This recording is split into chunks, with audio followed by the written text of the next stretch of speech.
Hi there.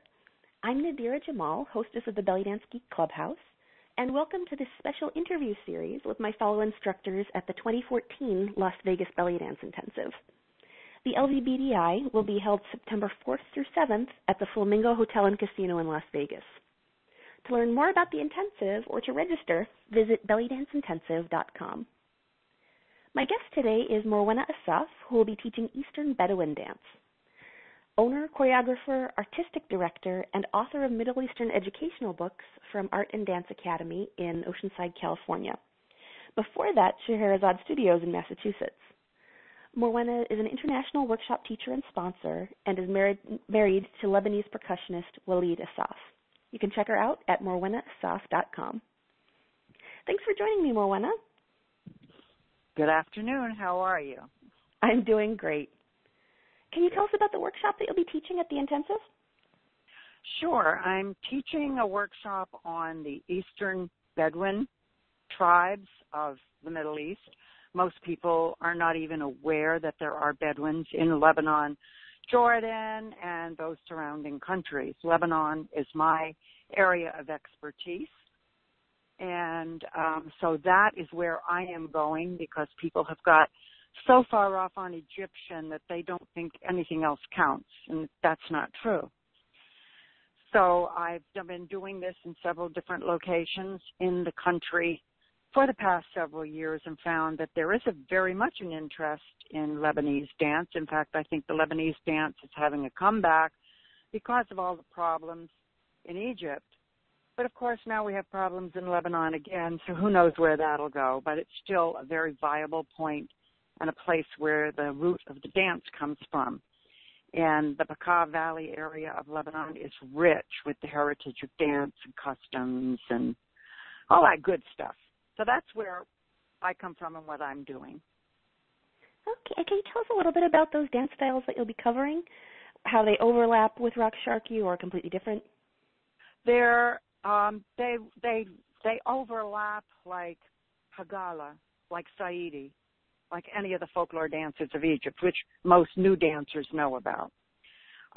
It's based on a lot of dubki, a lot of rhythmic, so there's foot patterns involved in it as well as undulations and the normal things that we see in rock sharky.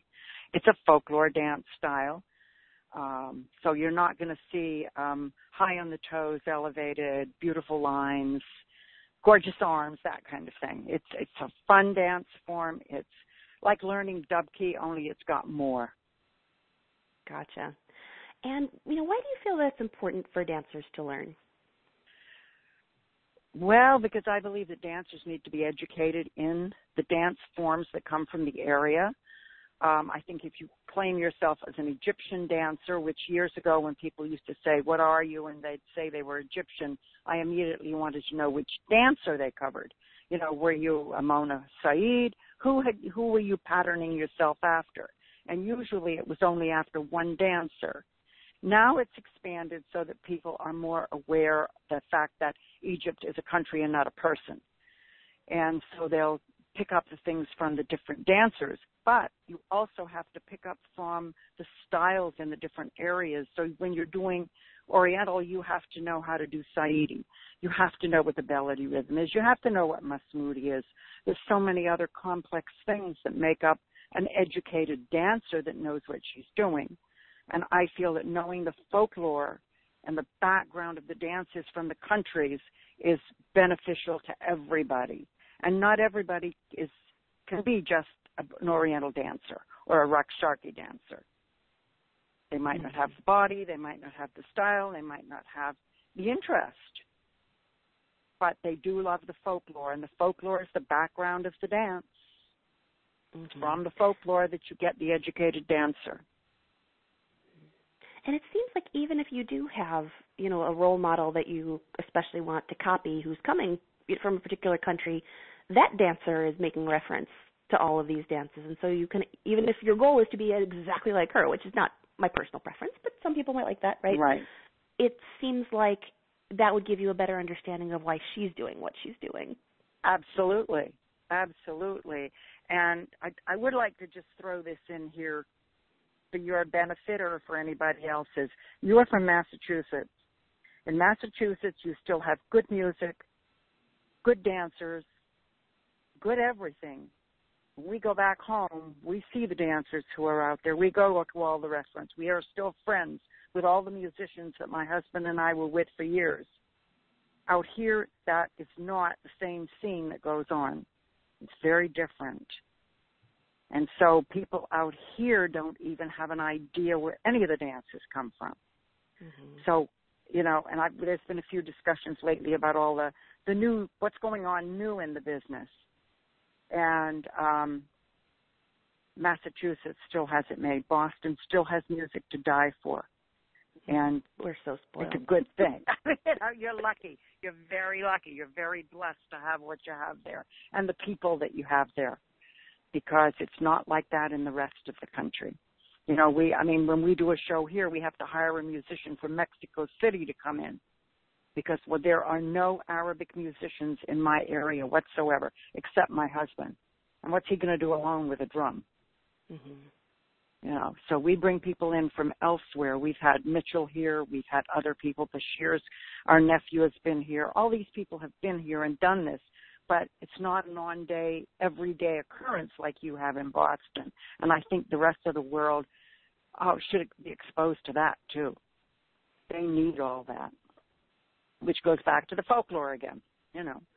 Oh, absolutely. I mean, if you have the folkloric background, then it's easier to get access to better Absolutely. music. You understand what you're listening for. You know what to look for. You know, you have a better sense of who to hire.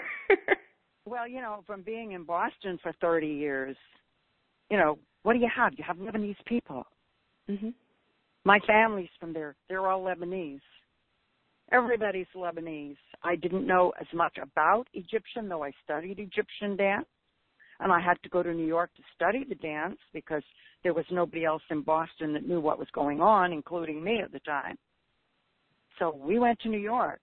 I brought it back to Boston. And I love the fact that Boston has great dancers to this day. Mm-hmm. And I think they're very deserving of their space in the world, and I wish more people knew about them. But it's fun everywhere you go. We just love the dance, you know. We just wish there was more of it. But yeah, and the people in New York and in Boston, they know the dance. They understand the dance. The musicians understand the dance. And that's so good for the dancers, you know. So I'm just trying to help everybody get more into their bodies and into their heads so they know what they're doing. Mm-hmm. So can you tell us the story of how you got interested in Eastern Bedouin dance specifically? How did that happen? Initially, I took a class years ago in New York with Bobby Farah because I studied with him for over 20 years. And he did a class on Bedouin dances, in regular classes. It wasn't anything special. It wasn't a workshop. It was just something he offered. And then Ramzi came from Lebanon, and he taught. And then I started meeting different musicians and different people from different areas of Lebanon, and realized that some of these people were actually Bedouins. And it just has a whole different flavor than anything else that, you know, people are going out teaching wings, and they're teaching this and they're teaching that. Well, that's just picking up something in your hands. If you can't dance, you're not much good with a prop. It shouldn't be about the prop. It should be about the dance. But if you know more, again, about the folkloric dances, whether it's Dubki, whether it's Bedouin, whether it's melody, whether it's any of the native dances of the country, it will make you a better dancer because you'll have more vocabulary. Mm-hmm. The Bedouins are fascinating. I mean, that music comes out. Watch the Lebanese next time you go to a hafli. The music comes on, and they are up. They're hot. Oh, yeah. They're going. And that's what I love about it. You can't help but tap your toes. You can't help but dance. You've got to be in part of it. You know that. You live in Boston. Mm-hmm. Yeah, I know. And it's very true. I mean, we just got a video the other day of, I guess it was in Rhode Island. I'm not sure. No. It was up at Lantana. And I think they had 5 couple melodies, melodies played in that hustly. Everybody had one. And it was amazing. I love dancing to the tubble. My husband's the only one in this area that plays the tubble. He was the first person to play it in Boston. So you need, it's that energy, it's that wonderful energy that you get from the dance that absolutely fascinates me. Don't get me wrong, I love all of it. I do all of it. I've taught all of it all these years. But this, right now, I feel like this is something people don't know about and need to. Well, the folklore is the heart of the dance. That's right. Absolutely. Totally. I've always believed that, and I've always believed that the Oriental dancer is the educated dancer, and I've known people through the years who said, oh, I don't want to do any of that folklore stuff. I just want to be a belly dancer. Well, honey, you can't be a belly dancer without knowing the folklore because that's what it's built upon. Stronger roots make for prettier flowers. Yes, absolutely. Absolutely. Yep. So who would you say that this workshop is most appropriate for?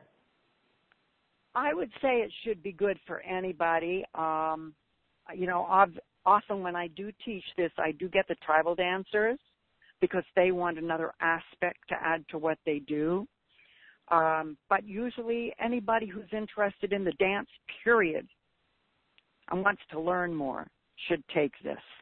You can always learn another step. You can always learn how to twirl a veil. You can always learn how to use wings. But this is something that will create a base for you that you can add into your shows. Anywhere you want, it will make you more educated and a better dancer. Mm-hmm. That makes sense? Yeah. Now, I have a history of foot injuries, so I'm always a little bit leery about taking Debke classes. Not that I'm concerned about it, but I always have to kind of watch out for whether it's a good foot health day or not. Do you have any recommendations for whether people should be wearing shoes or anything else? I don't teach the Bedouin in shoes. I always tell people, be careful because you can have a foot injury, but you have to have strong feet.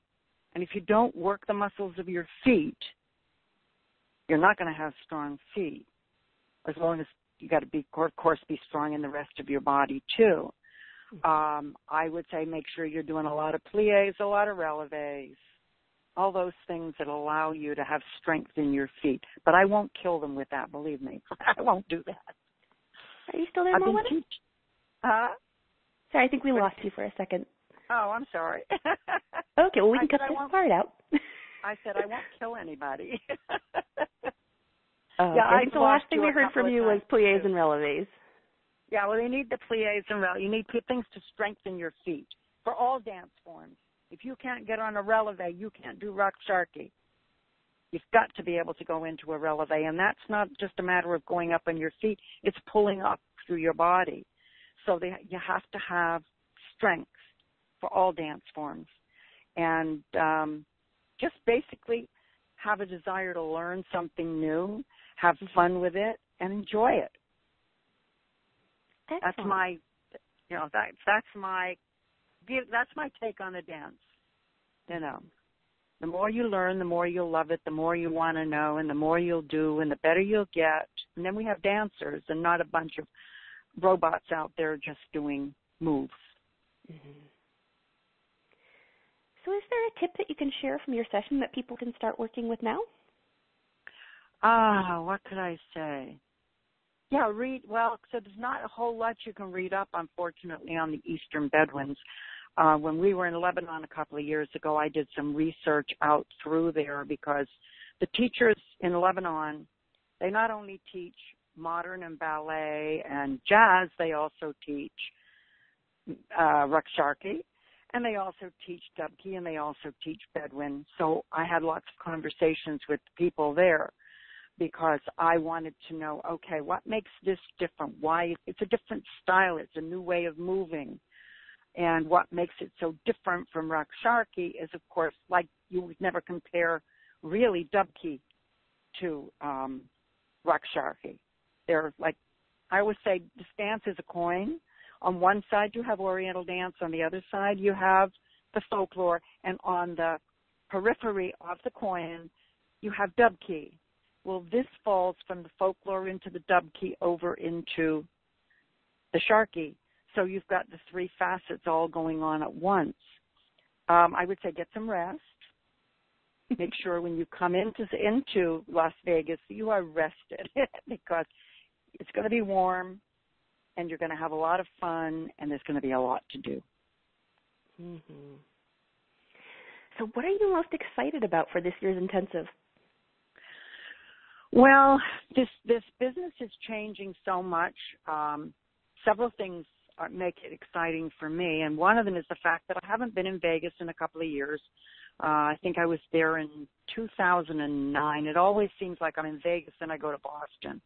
So it's 2009, I think, was the last time I was there.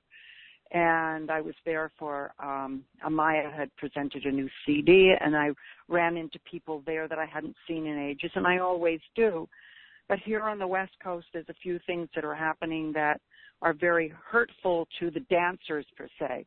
The Cairo Carnival, which is LA's biggest function and has been. When I first moved out here, I had to go to that as well as Ricasa.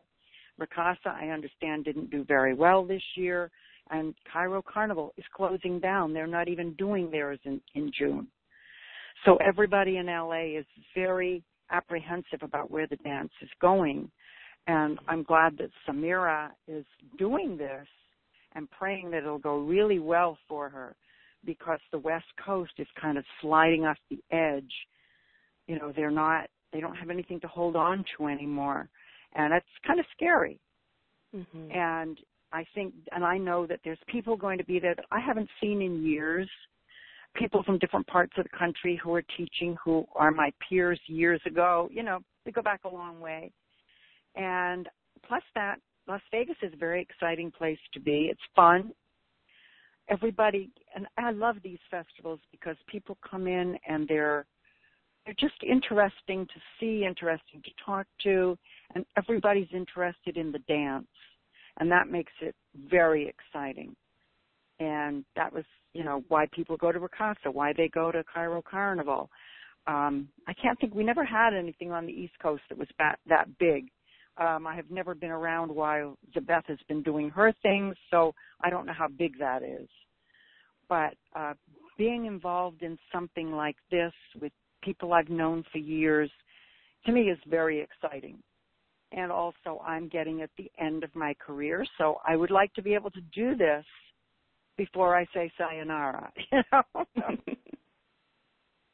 It's fun, and I think these things are good for everybody. I do really hope that most people realize that these are social events and not as much educational as we would like to believe they are. You know, people come in to buy costumes. They come in for the camaraderie of everybody. They come in to see what's going on, not to be really educated. That's part of it, but it's not the overall theme. If you went to something in Boston years ago, it was all about learning. And even then, when you found a person you wanted, you went and studied further with them. I don't know how much of that's going on anymore. But, yeah, it's an exciting event, and I think it'll be fun. The last one, big one that I was actually there for was in 2007. And there was a lot of wonderful people. You run into people. You know, you've been in the business since 2000. That's a long time, too, 14 years. Yeah, you've been around quite a while. You know, you go to these things and you run into people and you say, oh, my God, you know, it's been so good to see people, and you catch up on old news and see people you haven't seen, and that's wonderful. And it's like Facebook in real life. Everybody and shows up. Even better. Yes, absolutely. Absolutely, yes, absolutely. You know, but we're looking forward to it. My husband will be assisting me with the class because he'll play, so that always makes a fun thing to have a live drummer with you in class. Mm-hmm. So it'll just be a great experience, I think, for everybody. And probably one of the last big things that goes on in this country, you know. So more power to Samira. Absolutely, and that's another great reason for all of us to keep showing up and supporting these events. That's right. That's right. That's right. Okay. Well, thank you so much for joining me, Morwenna. Well, you're entirely welcome, and I look forward to meeting you, a fellow Bostonian. Me And, too. that is always nice. There's a few other people I know from different areas of the country who will be there. So it's like old home week.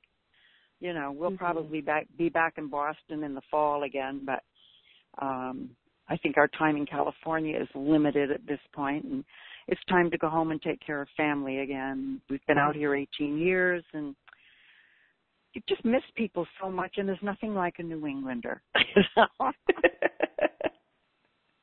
Nothing like New England at all. Oh, well, thank you. And thank you, everybody, for listening. If you'd like to learn more from Morwenna, you can check her out at morwennaassaf.com, spelled MORWENNAASSAF as in France.com. Or better yet, join us at the LVBDI. You can register at bellydanceintensive.com. And to listen to more interviews with our fabulous instructors, visit bellydancegeek.com/Las Vegas.